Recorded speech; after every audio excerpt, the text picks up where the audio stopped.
আল্লাহ বলে শোনো, বনি আদমকে আমি সম্মানিত বানিয়েছি, শ্রেষ্ঠ বানিয়েছি, মর্যাদাবান বানিয়েছি। কে বলছে? আল্লাহ।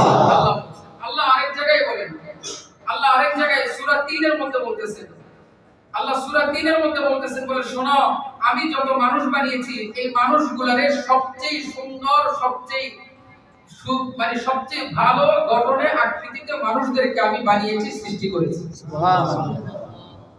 এই আয়াতের তাফসীরে আল্লামা ইবনে কাসির রাহমাতুল্লাহি আলাইহি তাফসীর ইবনে কাসিরের মধ্যে একটা হাদিস সুন্দর রেখেছেন। আল্লাহর নবীর কাছে ফেরেশতা, আল্লাহ তাআলার কাছে ফেরেশতারা বলতেছেন, আল্লাহ গো, আপনি মানুষ বানাইলেন, সব ঠিক আছে, আপনি যে মানুষকে বানাইছেন, মানুষ কি সুন্দর আরামে খাবার খায়, কি সুন্দর ঘুমায়, কি সুন্দর খেলাধুলা করে, কত কিছু করে। মানুষ দুনিয়াতে এত কিছু করে, এত রং তামাশা, এত মজা করে, অথচ তারা গুনাহ করে, আমরা গুনাহ করি না। আপনি যা বলেন আমরা তাই করি।